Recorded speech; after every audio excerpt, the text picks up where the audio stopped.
불교와 인문학의 만남, 법 구경, 삶이 철학이 되는 순간.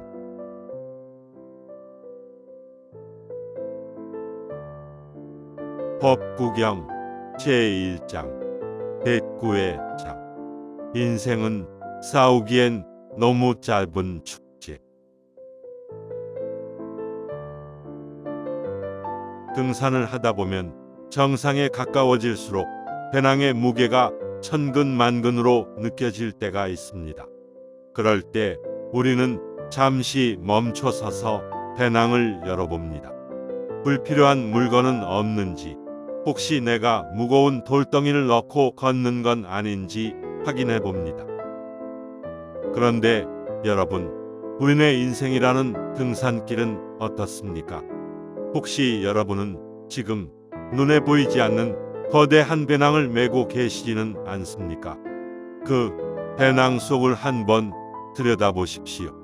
10년 전 친구가 던진 비수 같은 말 한마디, 믿었던 사람에게 배신당했던 그날의 기억, 나에게 모욕을 준 사람에 대한 원망. 우리는 밥을 먹을 때도, 잠을 잘 때도, 심지어 즐거운 여행지에서도 이 무거운 기억의 돌덩이들을 내려놓지 못합니다.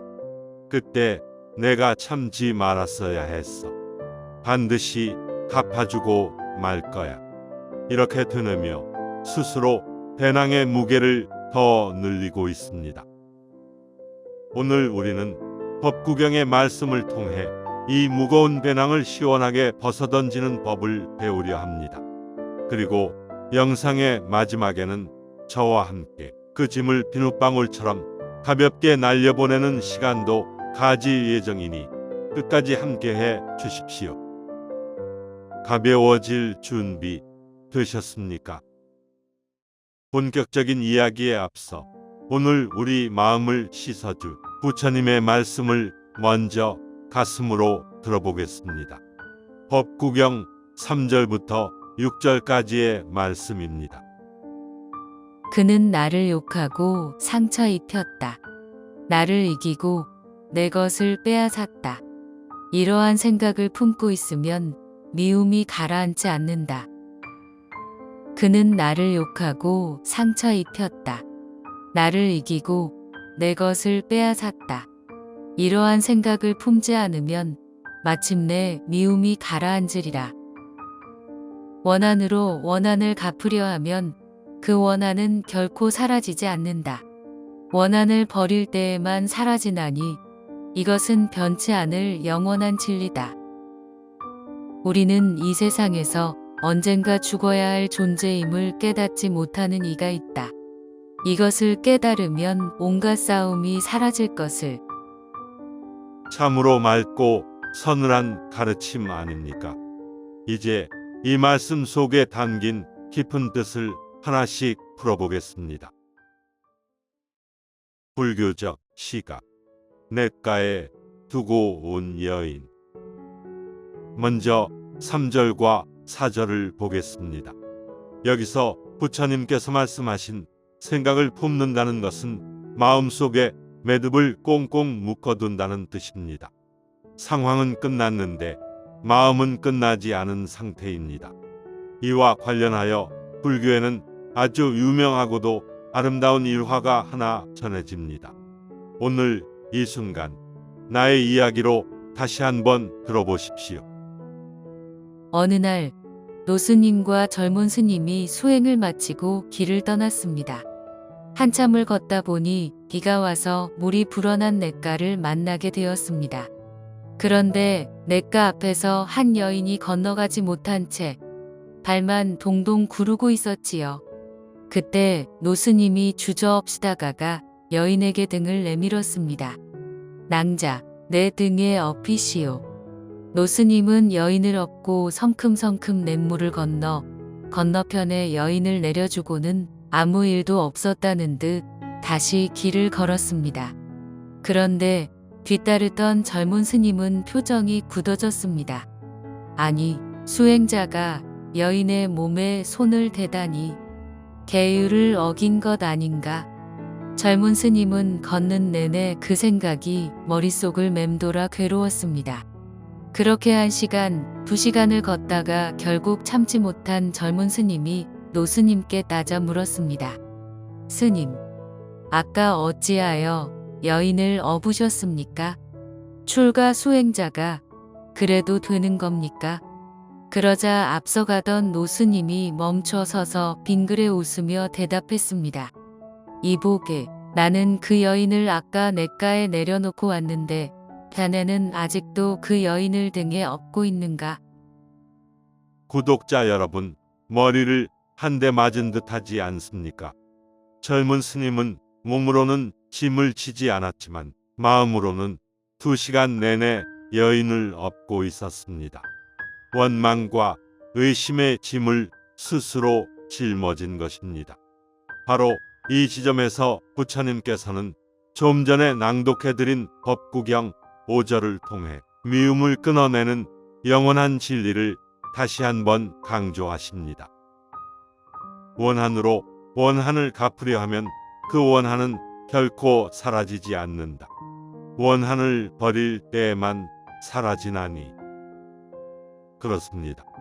불을 끄는 것은 불이 아니라 물입니다.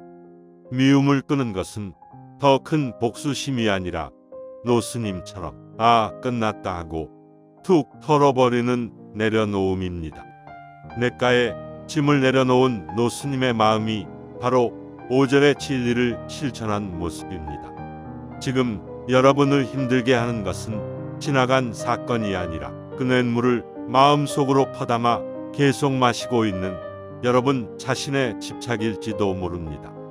이제 그만 그 무거운 짐을 냇가에 내려놓으십시오. 인문학적 시각. 내 인생은 싸우기엔 너무 짧은 축제. 그렇다면 우리가 짐을 내려놓아야 하는 진짜 이유는 무엇일까요? 단지 마음 편하자고 그러는 걸까요? 법구경 6절은 그보다 훨씬 더 절박하고 중요한 이유를 제시합니다. 우리는 이 세상에서 언젠가 죽어야 할 존재임을 깨닫지 못하는 이가 있다. 이 말씀은 너희 다 죽으니까 조심하라는 협박이 아닙니다. 우리에게 주어진 시간은 너무나 짧고 귀하다. 그러니 낭비하지 말라는 간곡한 부탁입니다. 여기서 우리는 독일의 철학자 하이데거의 통찰을 빌려올 수 있습니다. 그는 인간이 죽음을 외면하지 않고 미리 앞서 달려가 보는 태도를 죽음으로의 선구라고 불렀습니다. 죽음이라는 종착역을 생생하게 자각할 때 우리는 비로소 사소한 잡담과 다툼을 멈추고 진짜 나로서의 삶을 살게 된다는 것입니다. 인문학적으로 이것은 시간의 희소성을 자각하는 일입니다. 여러분, 만약 여러분에게 꿈 같은 휴가가 딱 3일 주어졌다고 상상해 보십시오. 그 귀한 3일 동안 지나가는 사람과 시비가 붙어 싸우고 화내고 씩씩거리느라 하루를 다 보내시겠습니까? 아니면 아름다운 풍경을 보고 맛있는 차를 마시며 행복을 만끽하시겠습니까? 우리의 인생은 우주의 시간에서 보면 찰나와 같은 짧은 소풍입니다. 이 소풍을 즐기기에도 시간은 턱없이 부족합니다. 로마의 시인 호라티우스가 말한 카르페 디엠, 현재를 잡아라, 오늘을 즐겨라는 이 말은 쾌락을 조출하는 말이 아닙니다. 과거의 원망이나 미래의 불안 때문에 지금 이 순간 내 앞에 있는 햇살, 바람, 그리고 사랑하는 사람의 미소를 놓치지 말라는 뜻입니다. 다시 말해 미래에 대한 걱정이나 과거에 대한 후회보다는 지금 이 순간에 충실히 살아가라는 의미를 담고 있습니다. 철학자 니체는 사람들이 품는 이 원한의 감정을 느상티망이라 부르며 경계했습니다. 그는 원한을 품는 것은 상대가 죽길 바라며 내가 독을 마시는 것과 같다고 했습니다.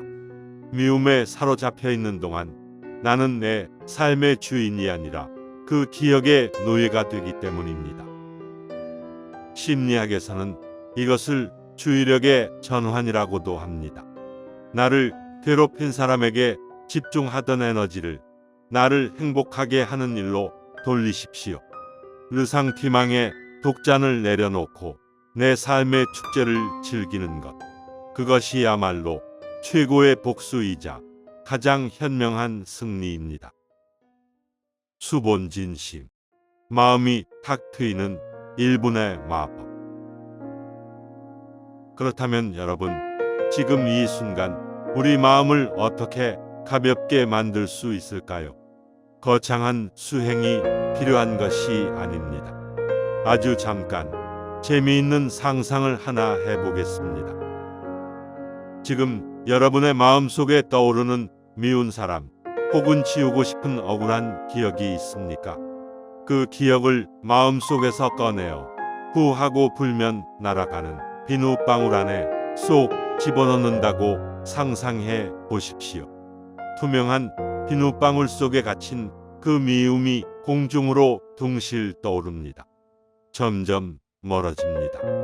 내 손이 닿지 않는 저 높은 하늘로 날아갑니다. 바람을 타고 둥실둥실 흘러갑니다. 그리고 어느 순간 혹 하고 터져버립니다. 흔적도 없이 사라졌습니다. 남은 것은 시원한 바람뿐입니다. 어떻습니까?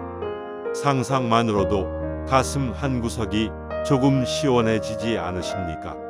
법구경 사전에서 말한 생각을 품지 않는다는 것은 바로 이런 것입니다. 복잡한 논리가 아니라 이렇게 비눗방울처럼 가볍게 날려보내는 1분의 마법 같은 마음의 태도입니다. 에필로그. 전사가 아닌 여행자처럼. 사랑하는 구독자 여러분, 오늘 우리는 내과의 여인을 내려놓은 노스님의 지혜와 짧은 인생을 축제처럼 사는 법을 이야기했습니다. 오늘부터 누군가 미워 견딜 수 없을 때 방금 했던 비눗방울 상상을 떠올리시거나 스스로에게 이렇게 물어보십시오. 나는 지금 그 사람을 등에 업고 있는가 아니면 내려놓았는가? 부디 여러분의 소중한 등 뒤에 날카로운 원망의 칼 대신 따뜻한 자비와 평온의 날개를 다시길 바랍니다. 우리는 싸우기 위해 태어난 전사가 아니라 행복하기 위해 태어난 여행자이기 때문입니다. 오늘도 무거운 짐 내려놓고 맑고 밝은 마음에 가벼운 하루 되십시오.